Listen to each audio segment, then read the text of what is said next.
Okay, moving on to the last and final segment of today's show, I wanted to talk a little bit about the Texas Longhorns. And the first thing I wanted to say is that I don't think Shaka Smart could ever cut his hair again, because Texas is now 4-0 since Shaka Smart decided to grow all of his hair out. And Texas, for the first time in the Shaka Smart era, they finally feel like they're on par with their recruiting ranking and all of the talent that they have.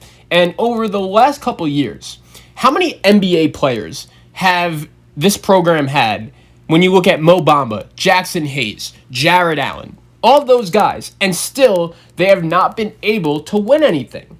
This year, going into the season, I saw that all of this returning talent was back, but I wasn't sure how it would be different compared to other years past for the Texas Longhorns. Plus, everyone talks about how all of a sudden Texas turned their season around last year. Well, they beat some okay teams on the road, including a fluke buzzer beater against Oklahoma, and they got killed in their season finale against Oklahoma State at home, and in that game, they were really fighting to make the NCAA tournament. So, last year, if Texas doesn't make the tournament, I believe Shaka Smart would have been fired. So this year, everyone is back, just about, and the pressure is really on with the addition of Greg Brown.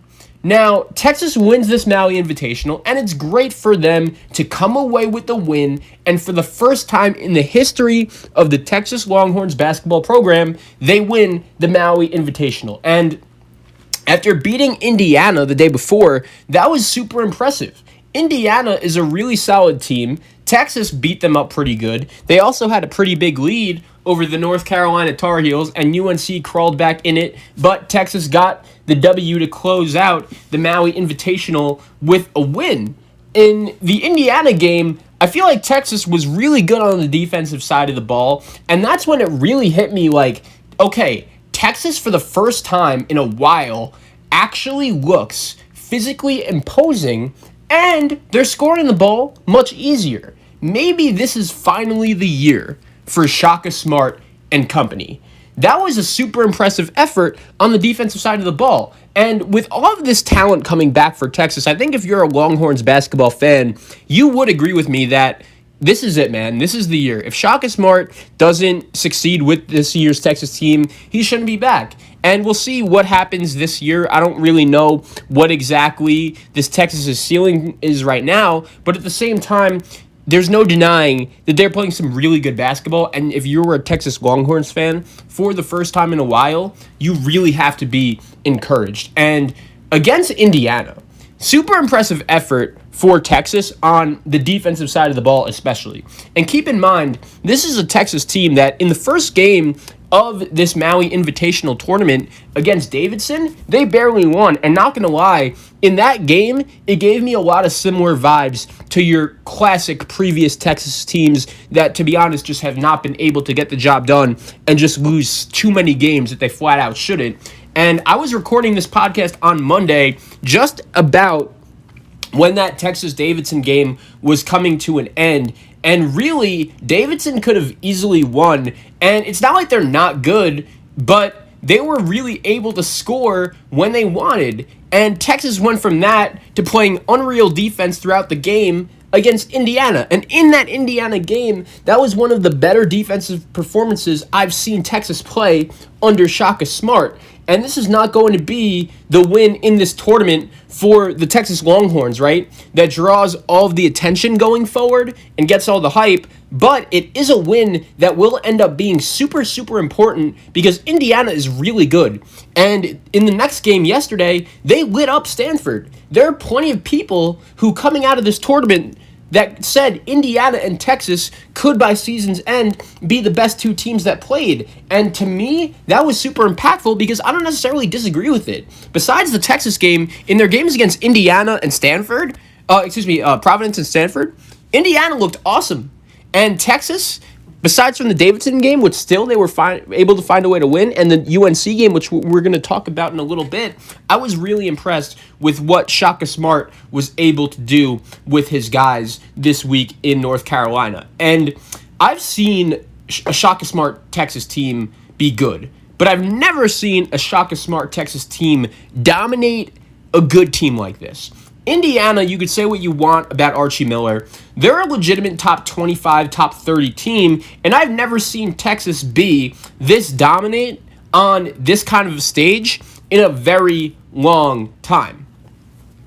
We have seen plenty of times before throughout the years with Texas basketball that they'll get up for a big game and barely win, like they did against North Carolina and all of the buzzer beaters in previous years that they've had against UNC. But I feel like they will rarely win a game how we saw them do it against Indiana, and that was just dominating them. We've seen Texas dominate, the mid-major schools they play to open the season and buy games, but I feel like since Shaka Smart has been the coach, we've never really seen Texas just look that dominant on a stage like that against a really good Indiana Hoosiers team.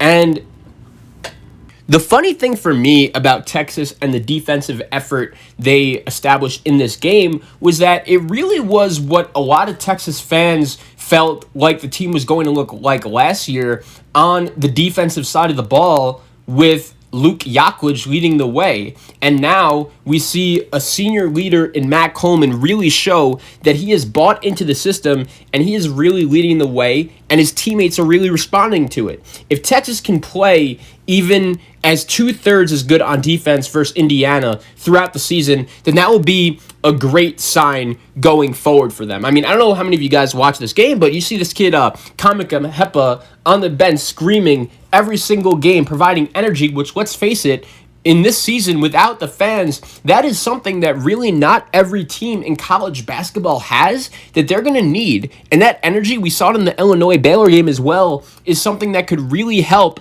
many teams out going forward. And this is a former top 100 recruit who played a decent amount last year. And to be honest, he hasn't really played much this year, but he has really been able to buy into his role. And I believe he's really making a difference on that Texas bench. Texas also played really aggressive in this tournament, and that was another thing I just have not seen in a while from a Texas Longhorns basketball team. They were able to use their athleticism and their size, and they finally were able to take advantage of it, which is something that the Mo Bamba teams and the Jared Allen teams of the past really just have never been able to do. Another guy I love on this team is Brock Cunningham. He had 11 rebounds against Indiana, a bunch of second chance points, and he had a 3, and his energy really fueled this Texas team on. And I feel like when Brock Cunningham is a glue guy who is making plays like that, that is really when this Texas team becomes dangerous. When Brock Cunningham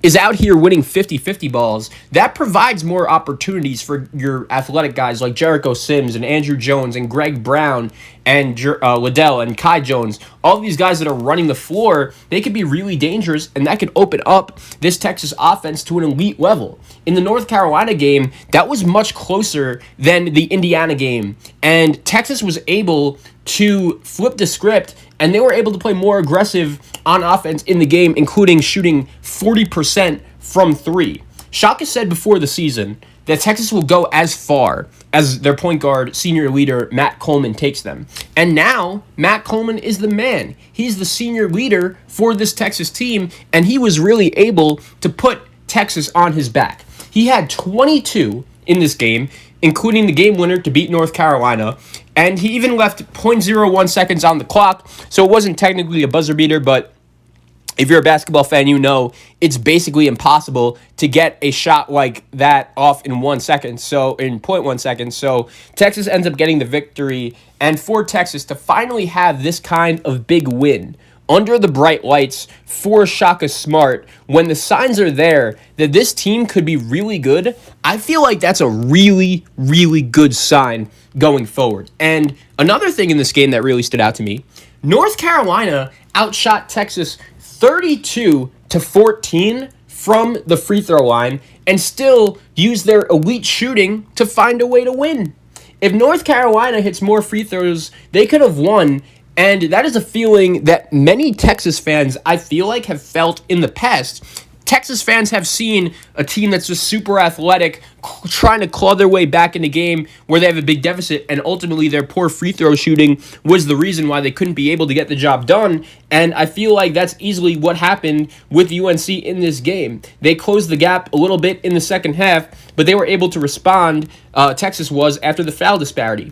There are going to be a lot of games like this, though, throughout the season, and this is just the style of play that Texas likes to play with. I feel like West Virginia and North Carolina will really be the only two teams that will be able to bully Texas on the offensive glass throughout the season.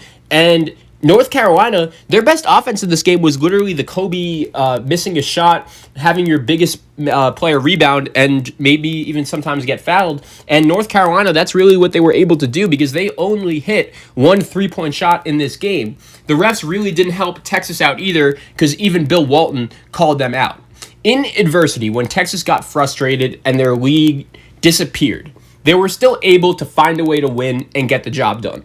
And maybe that is why this Texas team can be different, because they were able to respond. They showed heart, they showed growth, and there was some response from the seniors who have played in so many close games, which throughout their Texas Longhorns career, let's face it, they were never able to win. And the fact they were able to get the job done here was super impressive. This was the first time a Shaka Smart team was able to battle and stay in there. In past years, they blow the big lead and the game gets out of hand quickly. Texas needs to beat the teams they should and compete with the elite teams, which is something they were really able to do in this tournament.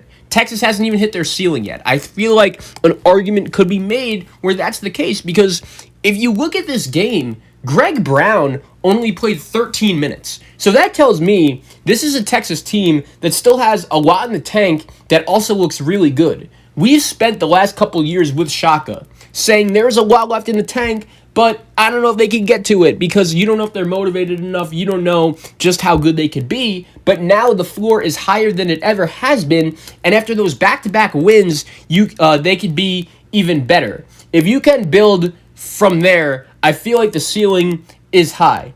Andrew Jones really did nothing in this game, but Brock Cunningham and Royce Ham were able to step up. Jericho Sims only played 13 minutes, and still they were able to utilize all this talent. Jace Fevers didn't even play. Texas fans, I feel like, should be excited, but over the next couple of days, they have Nova on Sunday, then Texas State, then the following Sunday, they'll have Baylor, who looked pretty good against Illinois. So when you can win while you're not at your best, that's a great sign, and I'm going to be curious to see what Texas looks like going forward. I'm going to be curious to see if they could at least compete with Villanova on Sunday and just really be a top 20 team throughout the season. I feel like Texas has the talent to do that, and if they could going forward, that would be a really good sign for Shaka Smart and the program.